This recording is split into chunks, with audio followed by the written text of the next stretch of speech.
Saúde na UTI e na CPI. Deputados estaduais avaliam situação financeira das Santas Casas da região. A gente tem de fazer uma ginástica muito grande para manter a Santa Casa aberta. Fim de semana prolongado. Funcionários da Volkswagen de Taubaté são liberados do trabalho por falta de peças na fábrica. Adiantamento de salário atrasa e ônibus param o serviço em Taubaté. Foram mais de 4 horas de paralisação sem nenhum ônibus nas ruas. Pelo menos 55 mil usuários foram prejudicados. Pela janela do banheiro, bandidos invadem a prefeitura e o Conselho Tutelar de Jambeiro para furtar notebooks. Calor fora de época. Às vésperas da primavera, inverno se despede com cara de verão. Esses dias mesmo fez um frio, deu aquelas tempestades. No outro dia já está quente, né? Esquenta demais. É preocupante, tem alguma coisa errada, né? Clima extremamente seco derruba o nível das represas. Em São Paulo e na região, todas iniciaram a semana em queda. Início arrasador. São José abre 2-0 nos playoffs contra o América e fica a uma vitória da semifinal do Campeonato Paulista de Basquete. 21 de setembro, Dia da Árvore, indispensável para amenizar o calor dos últimos dias. Essas e outras notícias agora no Band Cidade, segunda edição.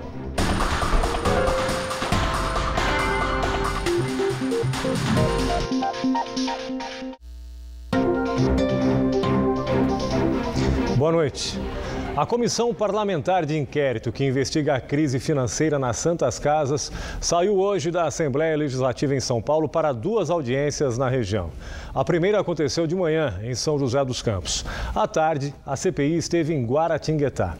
O objetivo foi ouvir dos representantes dos hospitais a situação enfrentada atualmente e buscar soluções. De um lado, provedores e diretores das Santas Casas. De outro, o relator da CPI. Mais 2 deputados integrantes da comissão foram convidados, mas não compareceram. Foi a primeira etapa das oitivas que a investigação pretende fazer para conhecer a realidade financeira dos hospitais filantrópicos. Estima-se que em todo o estado de São Paulo a dívida das instituições passe de 17 bilhões de reais. Segundo este vereador, o rombo na Santa Casa de Jacareí, que há 12 anos está sob intervenção da prefeitura, chega a 40 milhões. Ele defende a abertura de uma comissão especial de inquérito também na Câmara Municipal. É justamente para saber essa questão financeira mesmo, né? Ou se está se gastando mal, tá? Se realmente está faltando dinheiro. A saúde financeira acho que é o mais importante no caso, né? Para o presidente da Cruz Vermelha de Jacareí, é preciso evitar que a Santa Casa feche as portas. Os acidentes que acontecem na região, nas rodovias, são todos atendidos na Santa Casa de Jacareí, tá certo? E a população precisa desses 200 leitos. E nós estamos vendo que após a intervenção da prefeitura, ela deve assumir o UPA que ela está construindo e deixar a Santa Casa. Como é que nós vamos perder 200 leitos, tá certo? Então nós não podemos ficar sem isso. A Secretaria de Saúde do município afirmou que os serviços serão mantidos. Segundo a Confederação das Santas Casas de Misericórdia e Entidades Filantrópicas, pelo menos 1.700 dos 2.100 hospitais associados operam hoje no vermelho. O grande motivo é a defasagem de 40% na tabela do SUS. O que significa dizer que a cada R$100 gastos em procedimentos, os hospitais recebem apenas R$60. Com a defasagem, as contas não fecham e muitas Santas Casas acabam encerrando as atividades. Em Tremembé, há 1 ano os pacientes são encaminhados para o Hospital Regional em Taubaté. No início de setembro, a de Cruzeiro suspendeu novas internações, devido à dívida de mais de 10 milhões de reais. Em São Luís do Paraitinga, a população desenvolve campanhas para arrecadar dinheiro à Santa Casa. Em São José dos Campos, segundo o provedor, a dívida é de mais de 30 milhões de reais. Pra você ter uma ideia, a gente gasta R$180 mil por mês de energia elétrica. Esses últimos 4 meses subiu 40%. E os repasses via SUS continuam de 10 anos atrás, nos mesmos valores. Então a gente tem de fazer uma ginástica muito grande para manter a Santa Casa aberta. Para a coordenadora regional da Federação das Santas Casas e Hospitais Filantrópicos de São Paulo, é preciso discutir com o Estado o credenciamento também nas cidades menores e a reorganização dos atendimentos. Nós temos 39 municípios, nós temos vários equipamentos e hospitais que podem fazer melhor algum tipo de serviço e não está fazendo. Então nós precisamos reorganizar essa rede de atendimento, onde cada um vai poder fazer aquilo que faz melhor e assim gastar com mais consciência. O próximo passo da CPI é levar a discussão para a Secretaria de Estado e para o Ministério da Saúde. Na próxima terça-feira nós ouviremos o secretário de Estado da Saúde, Dr. Davi Wippe, e na outra semana o ministro da Saúde. Acho que dessa forma a gente consegue aí encaminhar um relatório que nos dê luzes, né, perspectivas para a solução, para viabilizar esse problema. A produção da Volkswagen de Taubaté foi paralisada hoje e cerca de 5.000 funcionários do primeiro e segundo turnos foram liberados.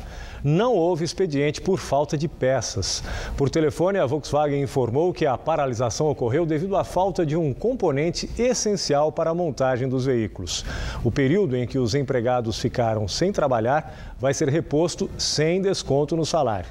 As peças já estão sendo repostas e o trabalho deve ser retomado amanhã. 170 funcionários dos setores de monitor e máquina de lavar da LG Electronics de Taubaté entraram em férias coletivas a partir de hoje.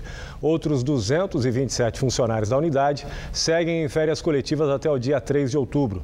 Segundo a empresa, a intenção é adequar a produção da unidade à demanda do mercado.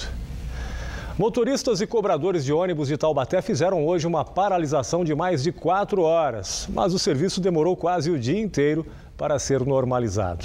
A linha da Gurilândia, por exemplo, a mais movimentada da cidade, só voltou a funcionar à tarde.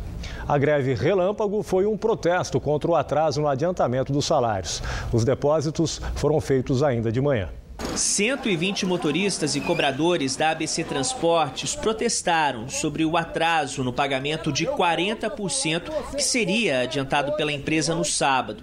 Como não caiu na conta, nenhum ônibus saiu da garagem. Segundo o gerente da empresa, foi um problema que aconteceu na transferência no banco. Porém, de qualquer forma, não foi creditado na conta dos trabalhadores e os trabalhadores pararam em protesto até que o pagamento seja recolhido nas suas contas.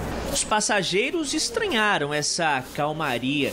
O funcionário deixou as vagas de embarque e desembarque limpinhas, mas nada dos ônibus da ABC Transportes de Taubaté. Vai chegar atrasado? Provavelmente.